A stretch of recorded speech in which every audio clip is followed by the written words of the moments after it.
Vamos lá, irmãos. Vamos continuar nossa série, então, em Cânticos. Nós demos na verdade denominei os livros esquecidos, mas é só uma forma da gente, talvez, tentar descrever os livros que nós vamos pregar daqui para frente. E nós começamos essa série no livro de Cânticos. Então, abra sua Bíblia em Cânticos e nós vamos ler a partir do capítulo 1. E nós vamos repetir a leitura do capítulo 1, não sei se os irmãos se lembram, mas no culto passado nós lemos o capítulo 1, mas não expusemos o capítulo 1. A gente, na verdade, só enfatizou o versículo 1 de Cânticos, e nós vamos ler todo o capítulo 1, ok? Cânticos está depois de Eclesiastes, e diz assim a partir do versículo 1: Cântico dos Cânticos de Salomão. Beije-me com os beijos da sua boca, porque o seu amor é melhor do que o vinho, suave é o aroma dos seus perfumes, como o perfume derramado é o seu nome. Por isso as donzelas o amam. Leve-me com você. Vamos depressa, o rei me introduziu nos seus aposentos. Exultaremos e nos alegraremos por sua causa, do seu amor nos lembraremos mais do que o vinho.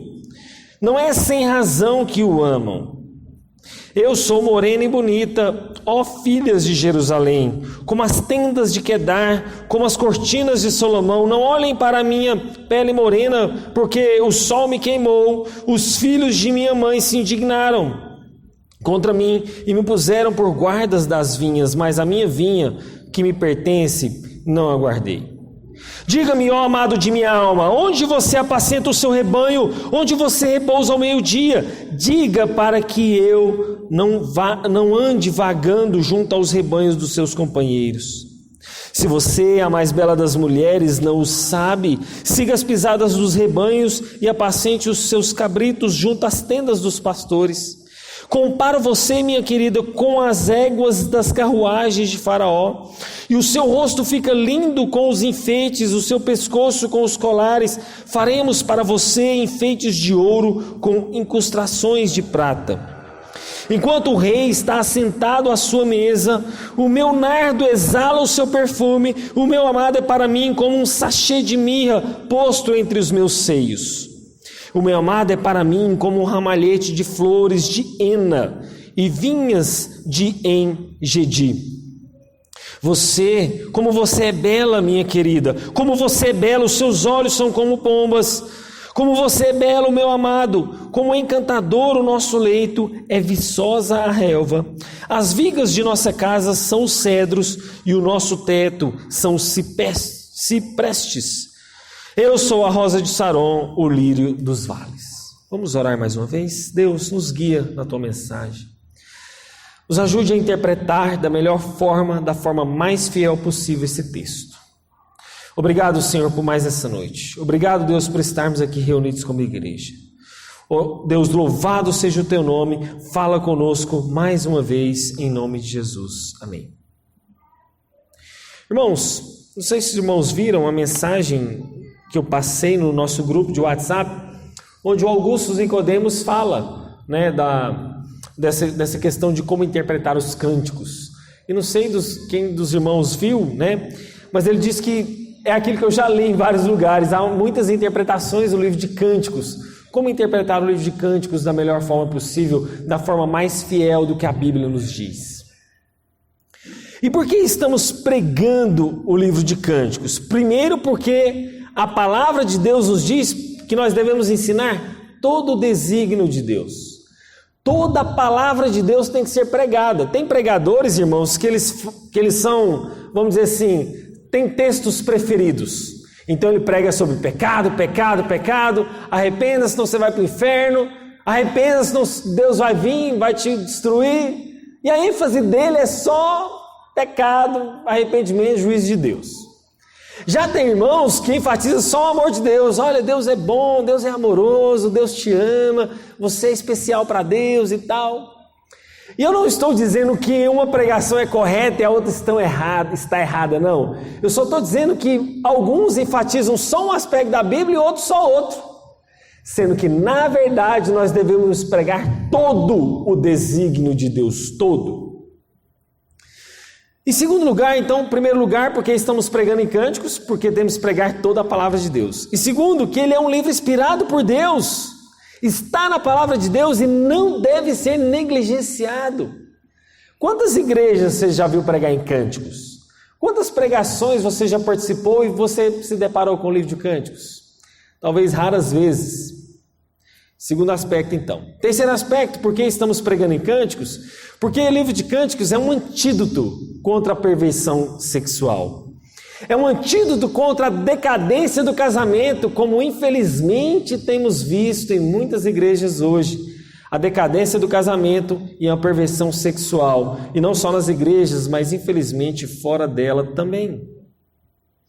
E esse livro, meus irmãos, de cânticos, vai nos mostrar de forma poética grandes ensinamentos. Ensinamentos a solteiros, ensinamentos a pessoas casadas.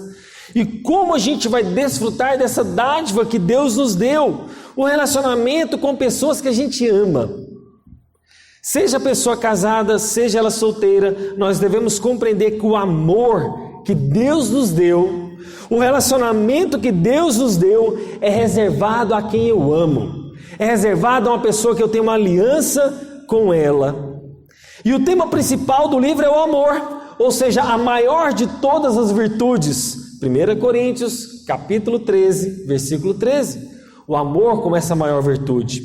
E o Cânticos dos Cânticos, então, vai proclamar uma virtude e uma plenitude integral entre amor e intimidade.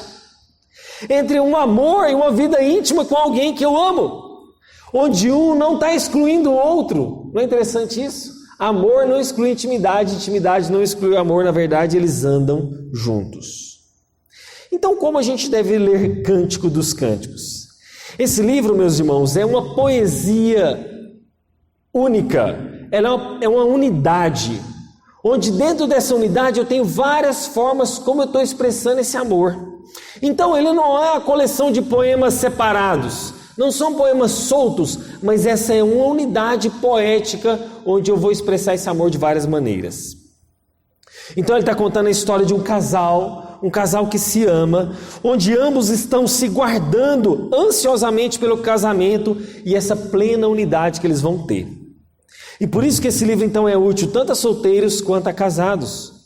Por isso nós cremos que essa unidade literária não é separada do restante da Bíblia, ela não é solta, não deve ser tratada de forma, num cantinho, vamos assim dizer. E, irmãos, nós temos várias formas de interpretar esse texto, mas eu quero só apontar 3 formas. A primeira é alegórica. Talvez esse termo você ouve muito em seminário, mas eu quero destrinchar isso para os irmãos aqui. O que significa eu interpretar a Bíblia de forma alegórica?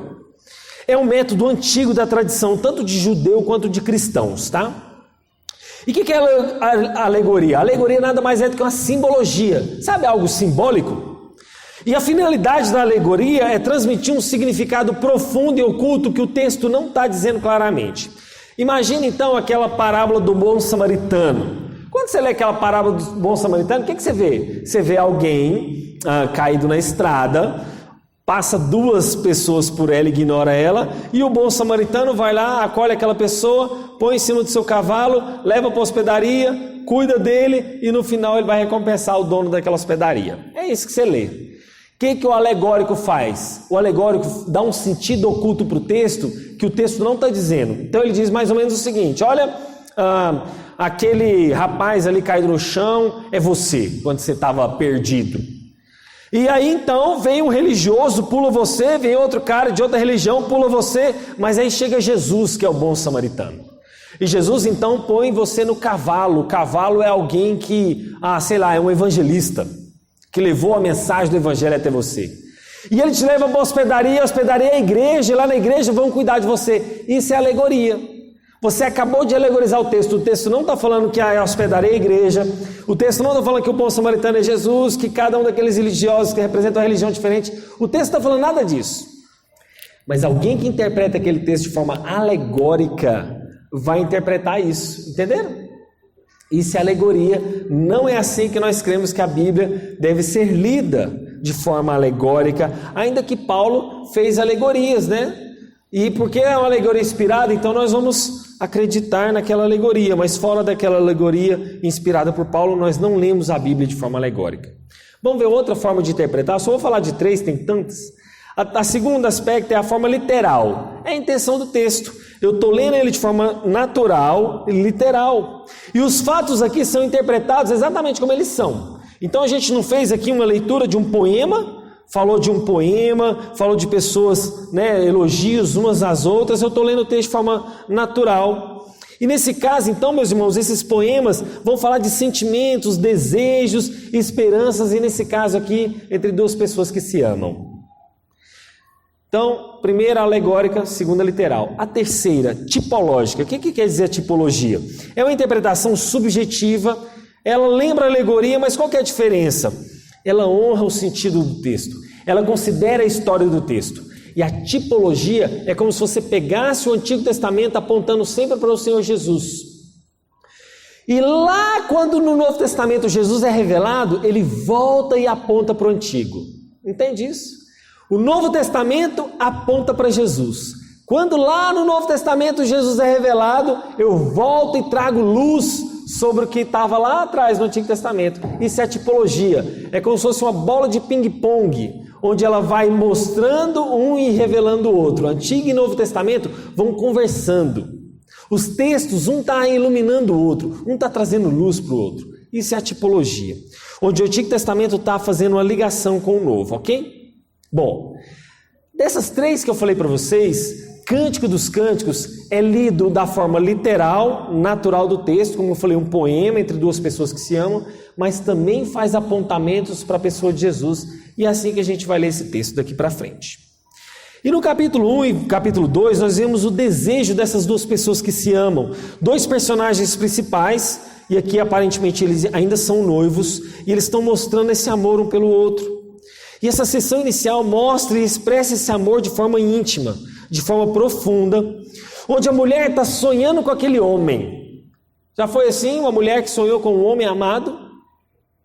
Uma jovem então que alterna elogios, e o seu noivo parece estar ausente, parece que em alguns determinados momentos aqui, o noivo está distante, está ausente, quando ela fala assim, olha onde você está, eu quero apacentar os meus cabritos, onde você está apacentando os seus. Então ele ao momento parece ausente, mas lá no final mostra talvez eles juntos, quando ela fala de bosques, ela fala que as vigas da nossa casa são como cedros e parece que eles estão juntos. Então parece uma alternância de quando ele está longe e quando ele está perto. Então, irmãos, é um cenário carregado de paixões, vamos assim dizer, carregado de amor. E aí, onde os dois têm o desejo de possuir um ao outro. E aí começa o primeiro bloco. O primeiro bloco vai do versículo 1 ao versículo 4. E no versículo 1 ao versículo 4, ela fala, por exemplo, do vinho. Não sei se na Bíblia dos irmãos tem essa separação, assim, tem esposa, aí fala do coro, aí fala do esposo.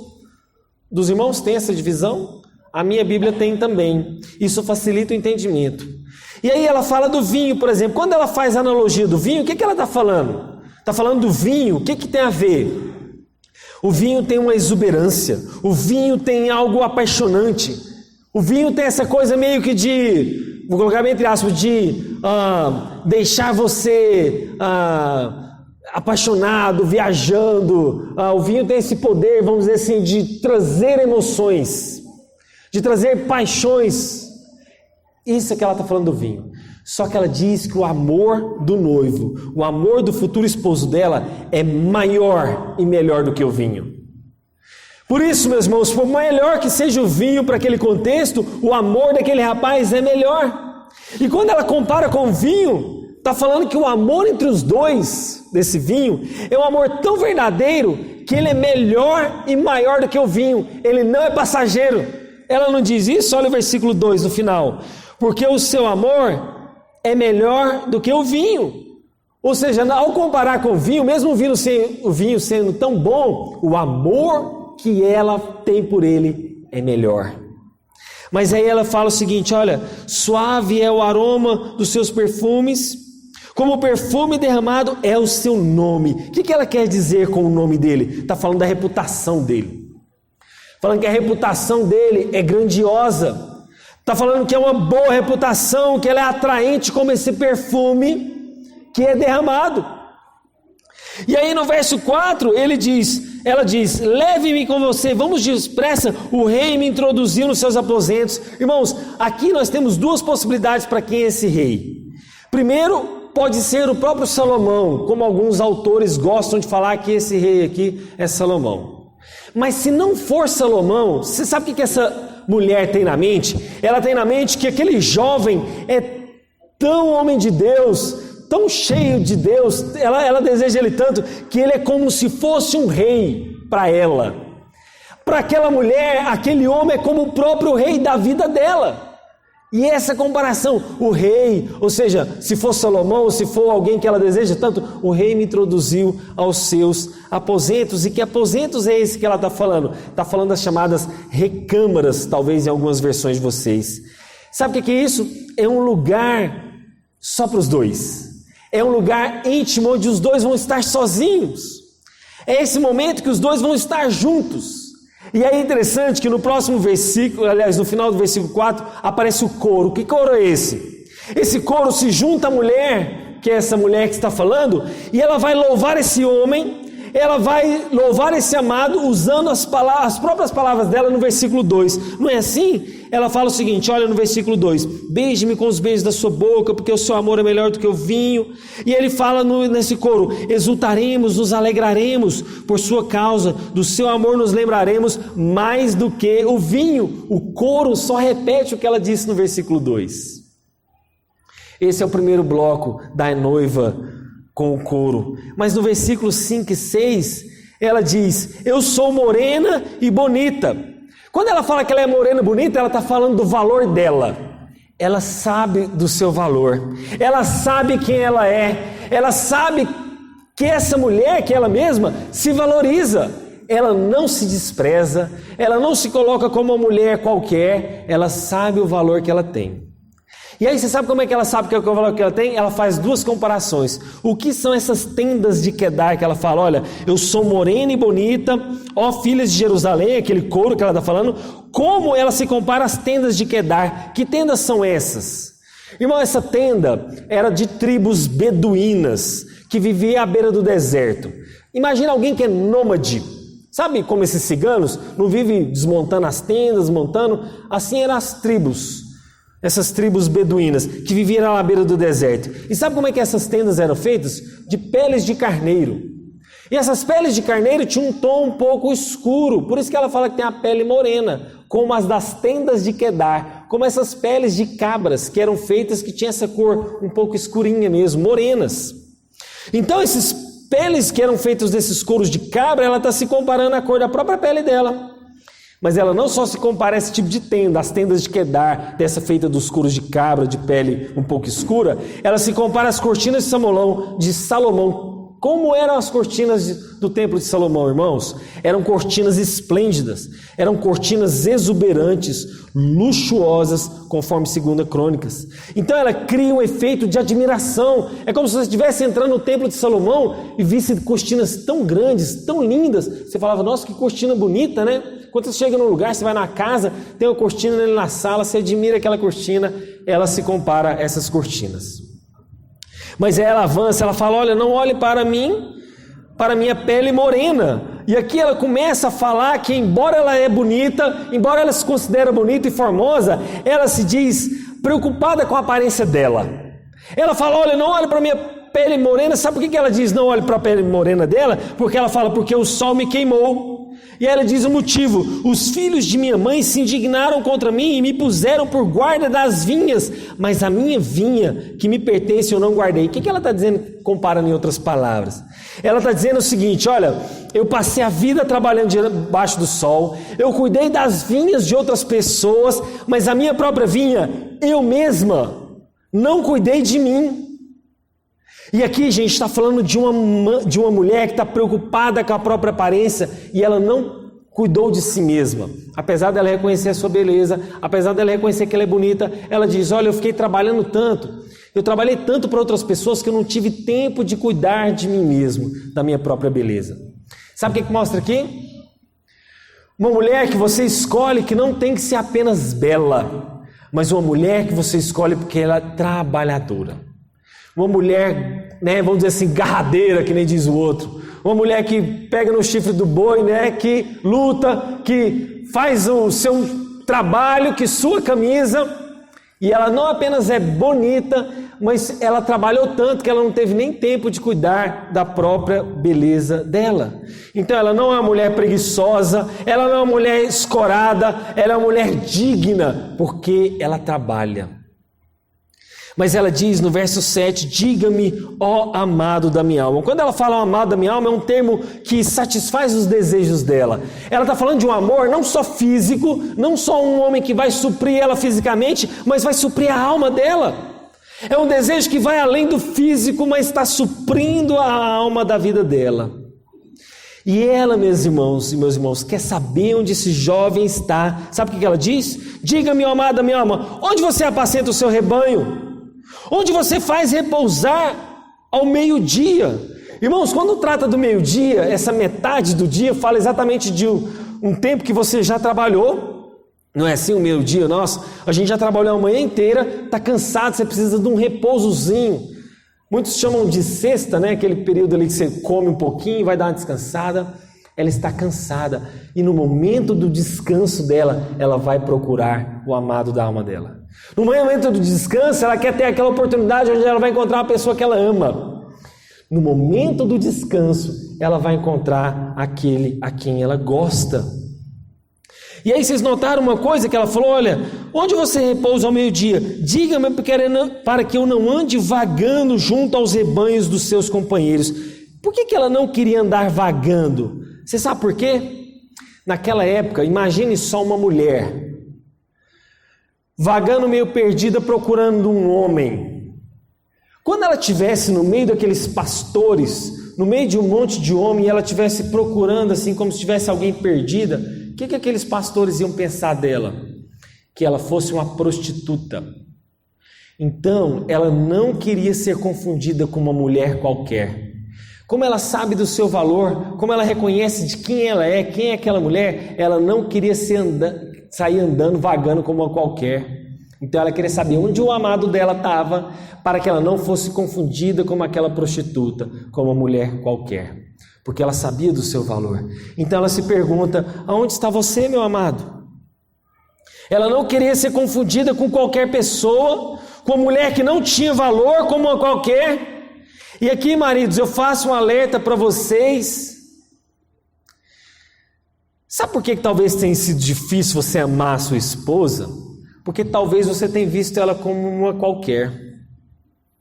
Talvez é porque você tem tido olhos demais para outras mulheres e você não tem valorizado ela, mas aquela mulher, aquela sulamita, sabia o valor que ela tinha.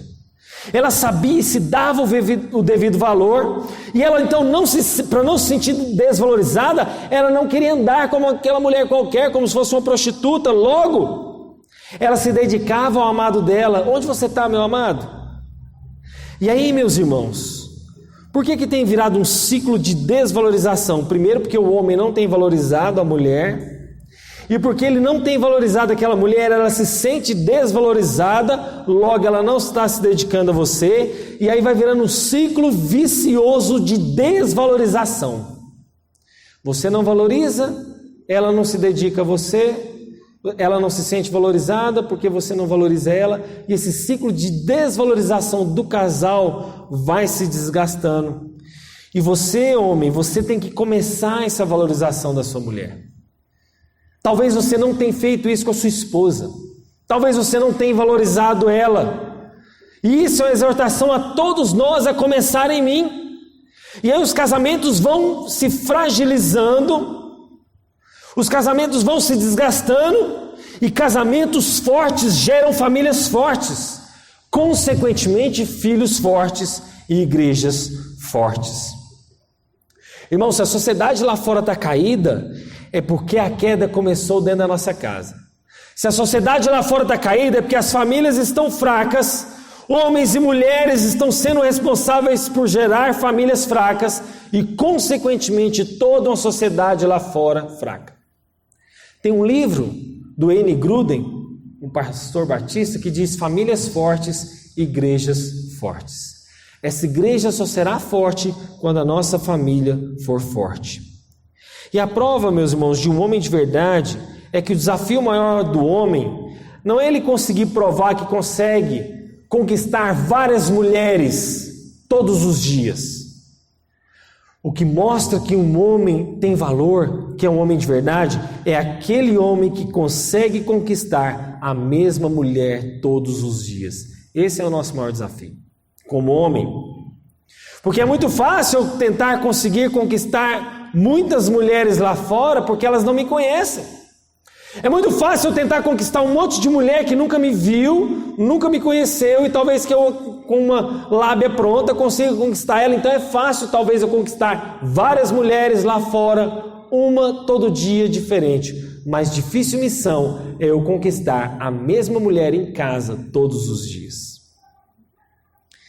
E o versículo 8 avança e agora o homem aparece. Ele diz: se você, a mais bela das mulheres, não o sabe, siga as pisadas dos rebanhos e apacente os seus cabritos junto às tendas dos pastores. Irmãos, aqui é como se fosse uma linguagem de uma pastora de ovelhas para um pastor de ovelhas. Ele fala: olha, siga as pisadas dos rebanhos e apacente os seus cabritos, ou seja, ela também apacentava cabritos.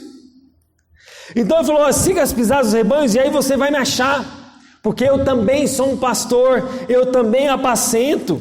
Eu estou lá perto, junto dessas tendas também. E aqui, meus irmãos, começa um diálogo entre eles. E a primeira vez que o homem aparece aqui. E aí ele começa um diálogo entre pessoas que se amam, porque ele começa o seguinte: se você é a mais bela das mulheres, ele faz um elogio para ela. Ele fala: oh, mais formosa entre as mulheres, em algumas versões. E assim como a mulher é retratada como mulher bonita, o homem também aqui é retratado como alguém bonito. A jovem tem a sua beleza, mas o homem também. E aqui ele dá a pista de onde ele vai encontrar ela. E aí sabe o que ele faz? Ele recusa, falando o seguinte: olha, você lá atrás falou: olha, não olhe para mim, né? No versículo 6 ela fala: não olhe para mim, para minha pele morena, porque o sol me queimou. Ele anula esse pensamento dela. Ele anula esses dizeres dela, dizendo: não, você é a mais bela. Ele anula esse autodesmerecimento que ela mesma fez de feiura, vamos assim dizer, elogiando, dando beleza a ela, chamando de minha querida, tu és a mais bela das mulheres.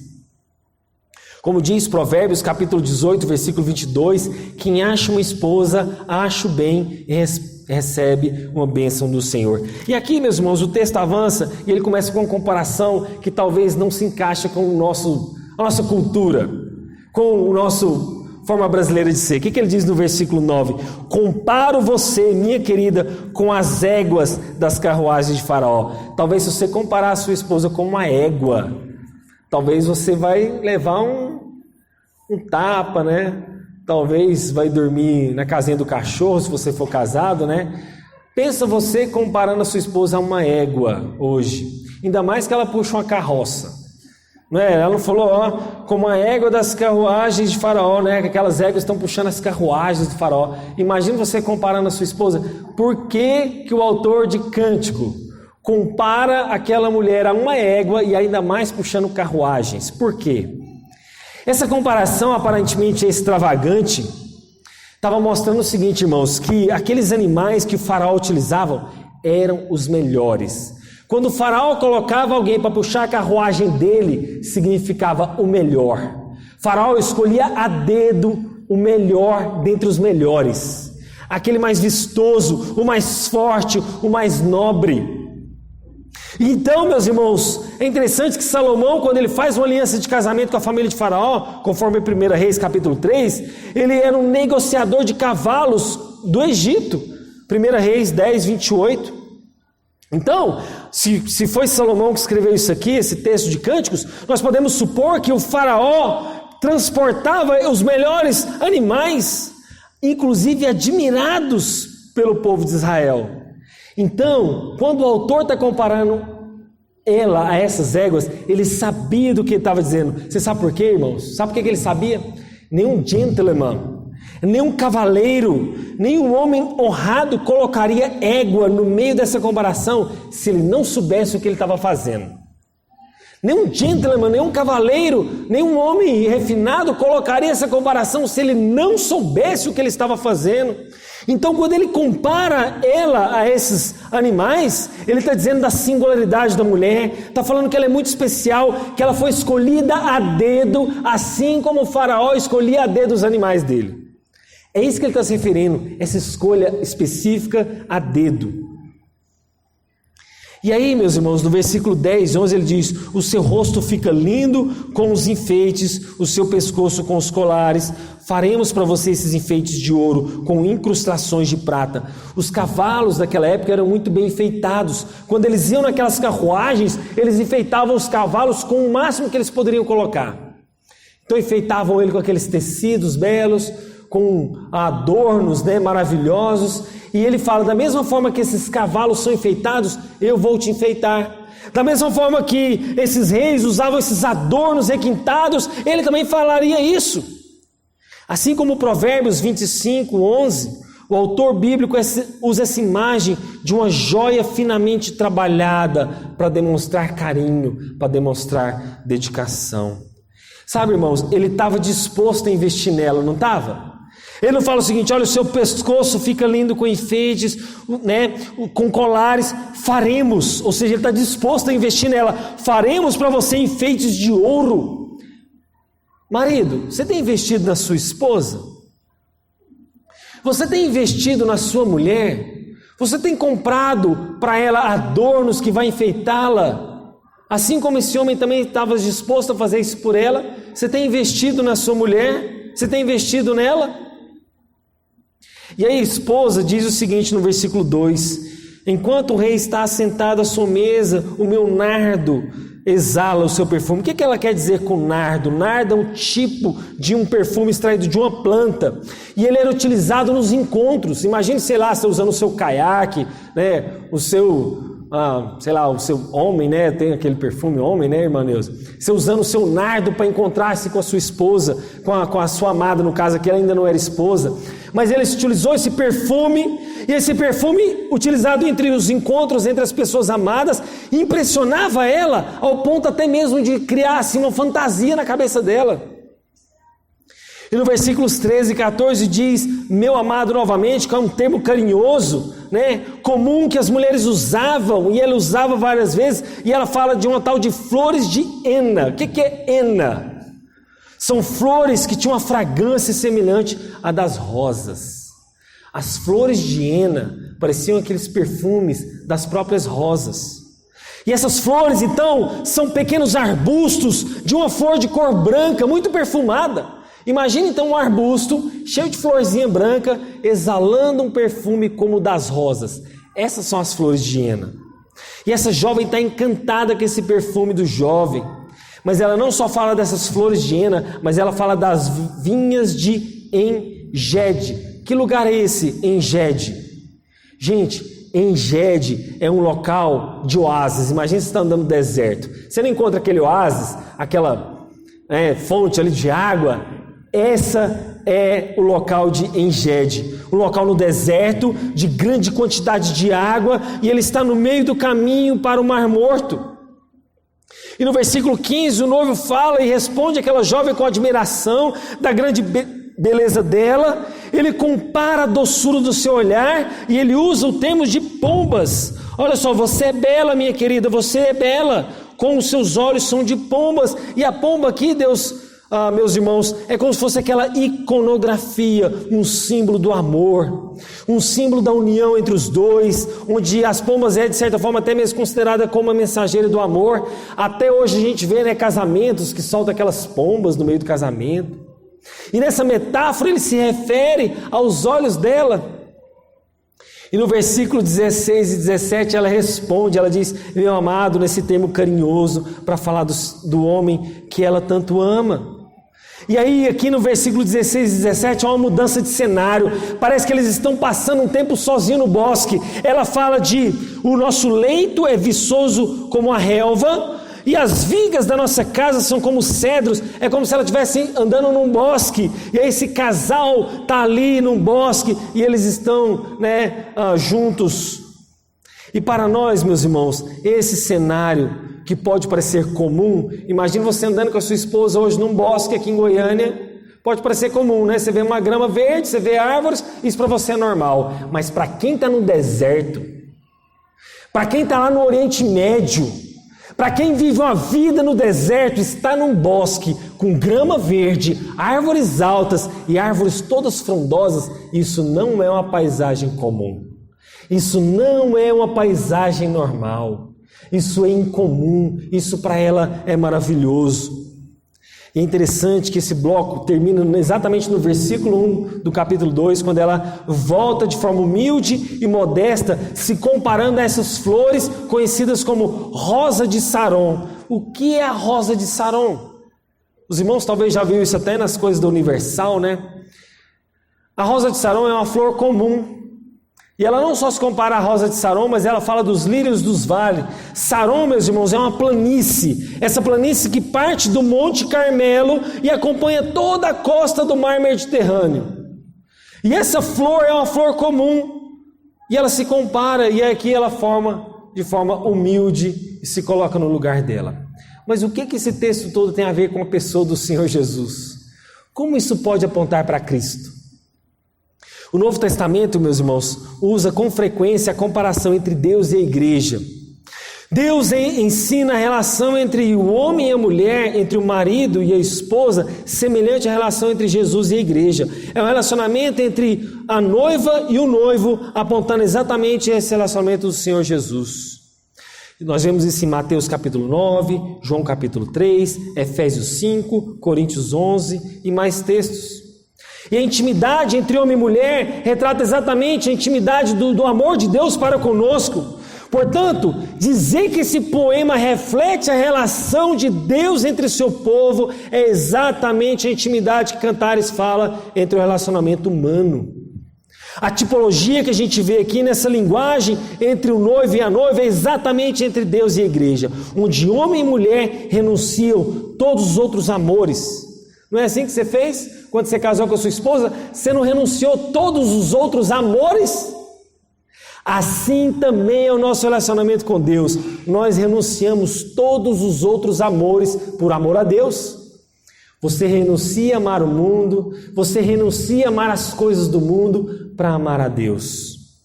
E Cantares mostra isso, onde a gente desiste do nosso pecado, desiste dos nossos amores ao mundo, aos falsos deuses, e nós vamos apenas ter o olhar para Jesus, o amor para Ele. Sabe o que é interessante? Quando você se sacrifica de amar outras mulheres, e esse é vamos dizer assim, o sacrifício que o homem tem que fazer, o sacrifício de amar uma única mulher, quando você sacrifica-se por amar outras pessoas, mostra exatamente o que Jesus fez por nós. Ele sacrificou a vida por nós. E aí você sabe o que a gente tem que fazer agora? Só ter olhar para Jesus. Só ter os olhos para Jesus. E se o homem então é chamado para sacrificar a sua vida pela esposa, a esposa é chamada para servir o marido. Não é assim? Jesus não morre por nós, não se sacrifica por nós, e agora nós não somos chamados a obedecer a Ele. Assim também é o relacionamento entre marido e mulher. O marido sacrifica o seu amor pela esposa, e a esposa se submete ao marido, servindo. Irmãos, o relacionamento que nós vemos aqui é entre essas pessoas que anseiam um dia estarem juntas, assim como nós com Cristo. A gente não anseia desse amor mais próximo com Ele um dia? A gente não anseia unir-se eternamente com Jesus? Assim também esses dois aqui querem se unir eternamente um dia, viver para sempre juntos, assim como Jesus e nós. E eu vou terminar com aplicações breves. Primeira, aos casais. Nós vemos nos primeiros capítulos de Gênesis que Deus cria o homem e a mulher à sua imagem, a imagem e semelhança. Apesar do homem manifestar o sentimento de forma diferente para a mulher, apesar da mulher manifestar a forma diferente de amor e de sentimento, apesar dessas manifestações então de formas diferentes de sentimentos, os dois refletem a imagem de Deus. E Cantares mostra o forte vínculo entre homem e mulher, vínculo matrimonial, fortalecendo o relacionamento entre eles, fortalecendo esse relacionamento íntimo. E eu falo de intimidade, não estou falando de vida só sexual não, irmãos, estou falando de intimidade, de laços mesmo.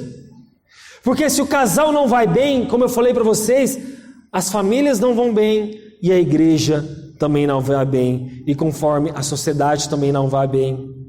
Então marido e mulher devem estar como equipe. Ele está tendo que lutar pela felicidade do outro. Vocês não estão em uma competição, vocês estão numa unidade, numa união, e vocês estão procurando fazer o outro feliz. Então a luta não é um contra o outro, a luta é como eu vou fazer essa pessoa do meu lado mais feliz. Essa é a sua luta. E a intimidade aqui de Cantares mostra que o nosso vínculo tem que ser fortalecido como casal. Mostra que se a intimidade de vocês dois não estão indo bem, é porque a vida de vocês dois não vai bem. E Cantares, meus irmãos, tem que ser visto como esse poema próximo. Não como um filme de Hollywood distante da gente, mas algo que nos pertence. Um romance que tem que haver entre os dois, um romance que tem que ser cultivado e guardado, é igual no jardim. Se você larga o jardim de lá, as pragas vão tomar conta, os pés de galinha vai nascer, a grama vai sumir e o mato vai tomar conta, porque tem que ser cultivado, tem que ser guardado entre vocês. Então se um casal vai bem, a casa vai bem, a família vai bem, a igreja vai bem e a sociedade vai bem. Aos maridos, isso foi aos casais de uma forma geral, a você marido, valorize sua esposa, diga palavras que a agrade. Cânticos capítulo 1 versículo 15, o esposo não disse: como você é bela, minha querida, como você é a mais bela. Lembre que as mulheres são ganhas pelos ouvidos, pelos lábios. A beleza feminina é real, não pode ser negada, ela é apreciada pelo homem, mas não significa que a beleza é o único fundamento do homem. Eu quero que você abra esse texto agora. Não gosto de ficar passeando demais nos textos, parece que tira o nosso foco, mas esse texto você vai abrir. 1 Pedro capítulo 3. 1 Pedro 3, leia comigo o versículo 3. 1 Pedro 3, 3.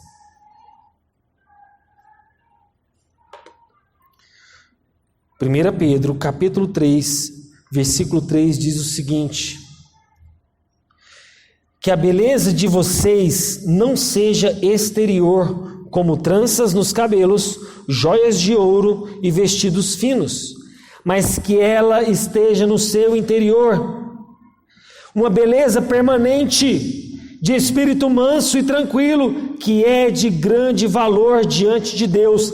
Cantares não anula a beleza exterior feminina. O que nós devemos aqui é simplesmente dizer qual é o nosso fundamento. E o fundamento está em Provérbios 31:10, que está escrito: enganosa é a graça e vã a formosura, mas a mulher que teme ao Senhor, essa vai ser louvada. Logo, o resumo para o homem é: beleza é importante? É, mas não é tudo. Como dissemos, o livro de Cantares ressalta a beleza feminina, mas ela não tem que ser o seu único parâmetro. Por quê? Beleza passa, beleza não fica. Existem outros padrões femininos que têm que ser observados. Ela, por exemplo, era uma mulher trabalhadora. Nós vimos isso em Cantares.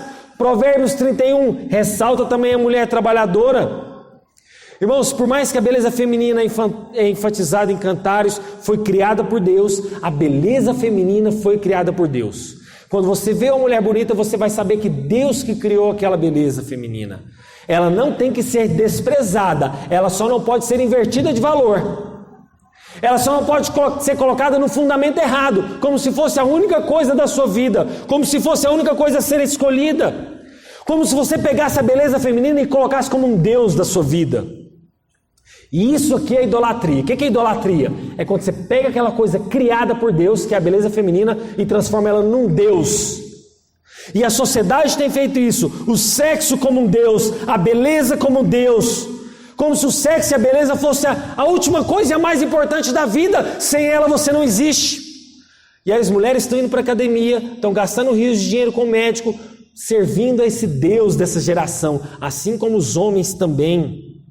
E eu, como eu já disse, volto a enfatizar, beleza masculina e feminina é criação de Deus. O que a gente está combatendo aqui é só uma inversão desses valores. Isso eu digo aos homens. E as mulheres? As mulheres, esposa, invista no seu marido. Lembre-se que ele pode estar cansado e sobrecarregado do trabalho. assim como você está. Cuide dele, vista-se pensando nele, não nas outras mulheres para competir com ela. Produza-se, invista nesse homem, gasta tempo com isso.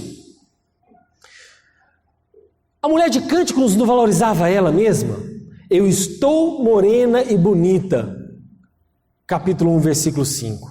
Ela se compara às cortinas de Salomão, ela se compara àquelas tendas de Quedar, ela se enfeita com colares, ela se enfeita com os ouros, ela está perfumada e adornada. É assim que você tem que tratar o seu marido. O seu marido já carrega um fardo muito grande, não sobrecarregue ele mais ainda. Então você chega em casa, discute com ele, você chega em casa, ele já aguentou o patrão o dia inteiro e você ainda está ali enchendo a cabeça do rapaz. Em Provérbios capítulo 21, versículo 19, diz o seguinte, olha o tanto que isso é sério, Provérbios 21, 19. É melhor morar no deserto do que com uma mulher que vive resmungando e se queixando. Isso está na nova tradução na linguagem de hoje. Sabe o que diz a King James? Melhor é morar numa região deserta do que na companhia de uma mulher amargurada e briguenta. Quem é que aguenta viver com a mulher amargurada, briguenta, rixosa, murmurenta? Que chega em casa, o marido já está cansado, o marido já está atolado de coisas e ela vai lá e despeja mais um monte de outras coisas nele. Difícil missão, irmãos, é suportar uma mulher dessa. E a última aplicação é aos solteiros. Eu não deixei ninguém escapar. Falei de casado, falei da mulher, falei do homem, falei de solteiros. Solteiros, espere o momento certo para você desfrutar dessa bênção do relacionamento de intimidade com uma pessoa. Eu esperei 26 anos. Eu não me entreguei a mulher nenhuma antes dessa idade. E eu te digo, é possível. E eu estou falando que eu vivo no tempo da internet como vocês. Eu não experimentei relações antes do casamento e eu não endoidei por causa disso. Você não precisa estar experimentando ninguém antes do casamento por causa disso. A sociedade fala que não é possível, que não é possível você aguentar. A sociedade diz que é uma mentira isso, mas Deus diz exatamente o contrário, que nós devemos esperar. Foi Ele que nos criou e Ele sabe o que é melhor para cada um de nós. Se é para esperar, vamos esperar. Agora, se você não está conseguindo esperar, case-se, porque é melhor casar do que viver abrasado. 1 Coríntios 7, 8 e 9. Entenda que os seus impulsos sexuais, jovens, que os seus hormônios foram criados por Deus, eles não devem ser rejeitados, mas existe um momento certo, existe a pessoa certa e existe o local certo. Irmãos, os solteiros, entenda que o sexo não é o Deus dessa vida, não é o Deus da sua vida. A sociedade prega o sexo como um Deus, que a beleza tem que ser venerada, que a beleza tem que ser adorada, que a vida se resume a isso, que se você não tiver isso, você é a pessoa mais infeliz desse mundo, que se você não for bonito, você é o pior homem desse mundo. Mas o nosso Deus se chama o Senhor Jesus Cristo e é Ele que você diz que você serve, se é que você o serve, se é que você se converteu mesmo. Logo, solteiro, o que você tem usado o seu dinheiro? Para que você tem usado o seu emprego, a sua casa, o seu carro, a sua inteligência? Será que você tem usado dinheiro, carro, academia, emprego, inteligência, todos esses fatores canalizados para o único Deus que é a beleza e o sexo? É esse Deus que você tem servido? Qual tem sido a motivação sua para ir para a academia? É para manter a sua saúde, para você dar glória a Deus? É manter a sua saúde para você viver mais anos glorificando a Deus? Ou é para outra coisa? Você quer ganhar dinheiro para quê? Para se tornar mais másculo, ter um bom carro, ter um Dodge, né? Ter um Camaro? Para quê? Qual tem sido a sua motivação? É servir ao Deus desse mundo, essa idolatria, ou é para servir o Senhor Jesus? Vamos orar? Deus, obrigado pela Tua palavra, obrigado, Senhor, pela mensagem de Cântico dos Cânticos. Deus, que o Senhor fale com cada um que está aqui, seja casado, seja solteiro,